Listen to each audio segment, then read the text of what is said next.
see on your left-hand side are what we call bungalows. They're the production offices for some of the top writers, producers, and directors in Hollywood, but they were not always production offices. Bungalows used to be the dressing rooms to some of the top stars in the golden era of film, like Rock Hudson, Lucille Ball, Doris Day, and Jimmy Stewart. And studios had those stars on the contract system, which meant they're contracted to do about 10 to 11 films while with the studio, so they really are stars to feel like they were home away from home when they were filming, and then they built the dressing rooms to be like little homes.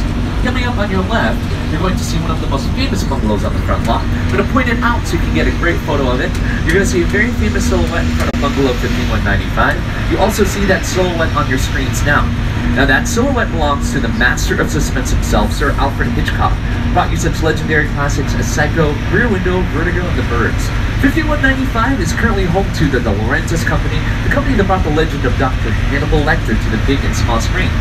On your left, you're seeing the Will and Grace Soundstage, Soundstage 22, and right next to Soundstage 22 is Soundstage 23, which was home for Law & Order True Crime, The Menendez Murder, starring Edie Falco, which is currently airing Tuesday nights on NBC.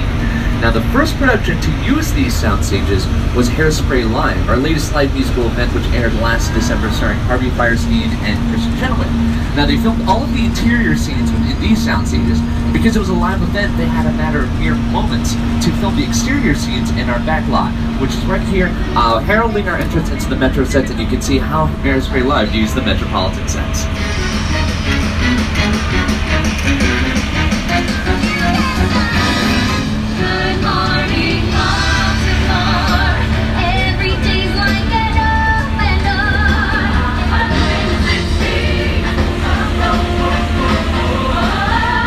The Metropolitan sets can represent any major metropolis in America, whether that's LA, New York, Chicago, or as you see in Hairspray Live, downtown Baltimore. Now, Brownstone Street, the part of the Metro sets we're in right now, can represent a residential neighborhood on those metropolises, and on your screens you're seeing just a few of the projects that have filmed here over the years.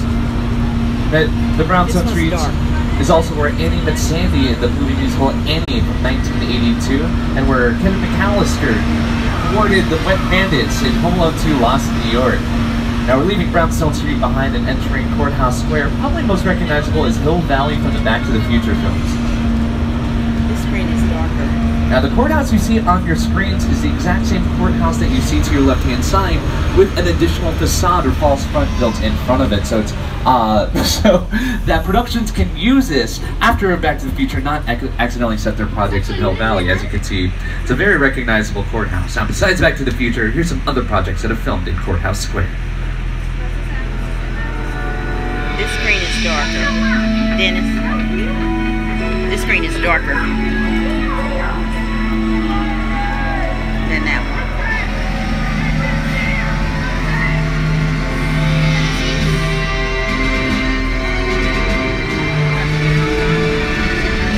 Alright, we're about to leave Hill Valley and Courthouse Square behind and enter the Big Bad Street, the New York Street, the Big Apple. Now we've built New York Street to approximate 34th Street in downtown Manhattan. You can see on the left-hand side the Park Terrace Hotel, which is an approximation of the Park Plaza Hotel, and the Macy's-style building kitty corners of that, like the Macy's we find on 34th Street. Of course, our co-host Jimmy Fallon is definitely no stranger to New York City. Hey everyone, welcome to New York! I got my start right here in New York on Saturday Night Live. This is actually my old neighborhood. What's got mugged over there? That old woman. Tough lady. This is my favorite hot dog guy. Hey buddy, how's it going? Remember me? No. Just like old times. Gotta love New York City. I'm walking here! Hey, it's cool guys. I was just, just walking there. So it's not exactly New York, but a lot of times when you see New York in the movies, it was shot right here on the Universal Metro sets. If you can make it here, you can make it anywhere. Even if you make it here on the Universal lot.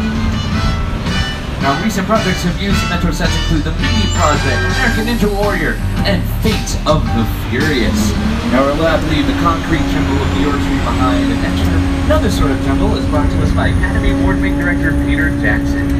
It's the original King Kong that made me want to direct movies. I saw that movie on TV when I was about 8 or 9. I like films that just take you away from your real life and sweep you up to the edge. Kong literally does that. I mean, you're on board the ship,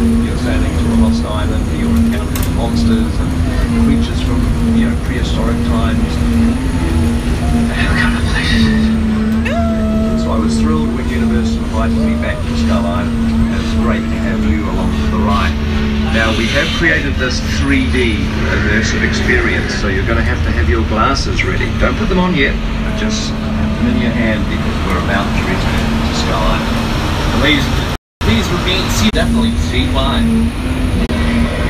With a Project Break Studio tour, the audience is in the middle of the environment. They're looking in all directions. There's creatures coming at them. They're seeing Kong from this side and T-Rexes from the other side. Working on a movie, we always know what people are looking. They're looking straight ahead. They're looking at the shot that we're working on. Here you have to take into account that people are looking in all directions. Also, one of the things about this ride, unlike the movies that we're used to working on, there's no cuts. Because it's one giant shot. And this tram that's driving along through Skull Island is where the camera's from. This ring represents where the screen is 10 meters away. We're really creating about 50 minutes of a feature film. That amount of visual information, that number of pixels, and presenting them to the audience, it's a hell of a ride. Now, speaking of one heck of a ride, we've got some of the coolest rides coming up just ahead in the picture car display. Now, a picture car is any moving vehicle that has appeared on screen. Now, you want to aim your cameras to the left, keep them well within the tram, and if you're on the right-hand side of the tram, just aim your cameras up instead of standing up, and you'll be able to get a great photo of these picture cars. They're almost as famous as the actors who drove them.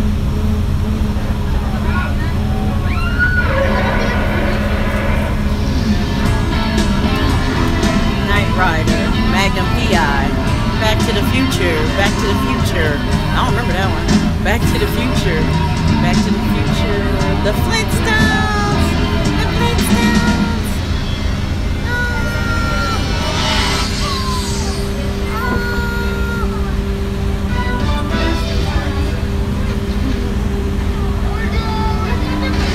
Transformers. Now, my favorite car to point out in the display is the Jeep Wrangler Sahara from Jurassic World. The latest installment of the Jurassic Park films that starred Bryce Dallas Howard, Chris Pratt, and this famous celebrity cameo you might have missed. It's now a very popular meme on social media. That is Jimmy Buffett protecting his margaritas from a dinosaur attack.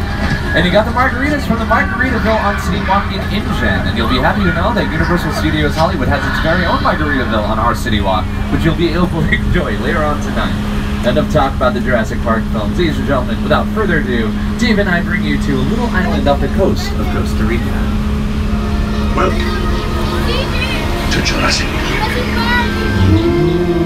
Now here in our very own Jurassic Park, we have set pieces and props from the Jurassic Park films to recreate InGen for you. On your left, you're seeing the mobile lab from Lost World Jurassic Park, the second film in the series that starred Jeff Goldblum and Julianne Moore. And you're going to notice it's actually made out of plywood and paint and not metal. That makes it a lot lighter to transport and easier to refurbish. Ladies and gentlemen, I present your second celebrity signing for the tour. The stars of Jurassic Park, the dinosaurs themselves. They just want to come out and say hi. Give you a big red sloppy kiss. Now, as I mentioned, the mobile labs featured very prominently in the second film, Lost World Jurassic Park. You're seeing that on your screens right now. Now, as you can see, because the mobile lab was made out of plywood and paint, it was a lot easier from Western sets, all have to do with their own bank, saloon, and sheriff's office. Now, here to show us what 6 Points looks like as a modern Western is our co-host, Jimmy Fallon.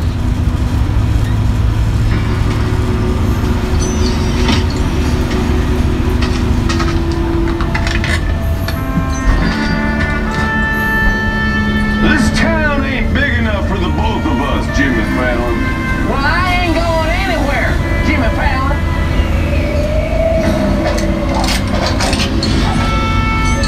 Now look here. Nice folks in this tram don't want no trouble. They just want to check out 6 Points, one of the oldest sets on the Universal line. I'm here just where John Wayne and Jimmy Stewart shot their Western. That's right. That's where I aim to shoot you. Looks like we got ourselves a Mexican standoff. Like a shot. Now what say you mount up and get out of town while the getting's good? All right. Well, I'll see you again, pal. Or you can count on it, pal. Again. This is the beginning of a beautiful friendship. We just have to talk out, that's all. We better mosey on out of 6 Points, Texas. Now, we've returned to Old Mexico, and this probably looks very familiar to you. You've seen Nacho Libre starring Jack Black, or Indiana Jones and the Kingdom of the Crystal Skull directed by Steven Spielberg. Now, Steven Spielberg has worked on a lot quite a bit. He's probably arguably the most prolific director in our industry to this day.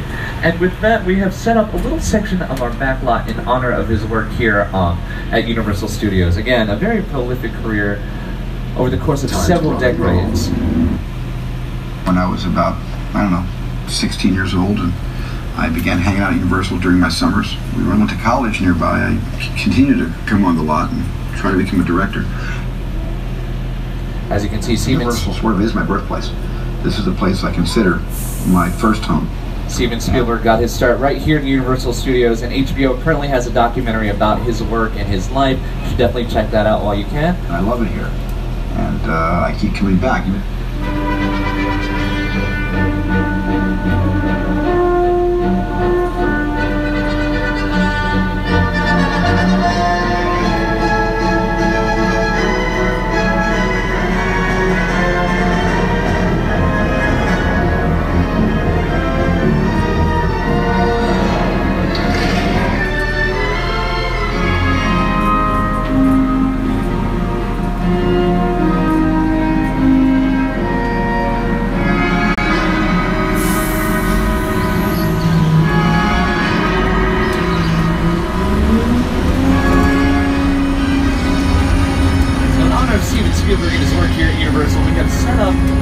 Section of our backlot to look like the setting for his first major blockbuster film. Ladies and gentlemen, welcome to the Sleepy New England.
Ladies and gentlemen, we are now looking at the Bates Motel from Alfred Hitchcock's classic suspense thriller Psycho. As you can see, it is part of this year's Terror Tram for Halloween Horror Nights. This year, the Terror Tram is themed Titans of Terror Tram, hosted by Chucky. On your screens, you're seeing the original Bait House, which you can also see on your left-hand side. Oh, that looks like, unfortunately, we've got yet another celebrity sighting. Ladies and gentlemen, that is Mr. Norman Bates himself. You should tread carefully. He goes a little mad sometimes.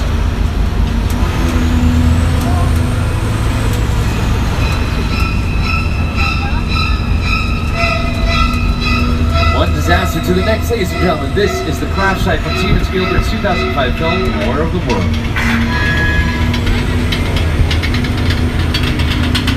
The airplane crash site set is a perfect example of a set that was all designed around visions. Again, sit down and talk about War of the Worlds. I thought, what if we turned to a goes down right in a big neighborhood? Because it's just something you don't see. You're doing good.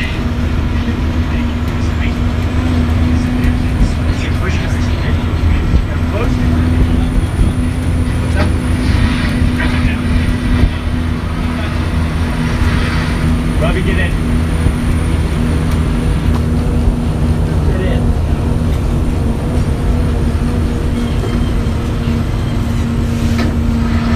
Now, the plane you see on your screens that was in the War of the Worlds disaster set is an actual Boeing 747. It was bought for the bargain price of $60,000. But to get it back here to Hollywood, the production had to break it apart into several different pieces and then ship those pieces over the course of several trips on flatbed trucks crossing state lines.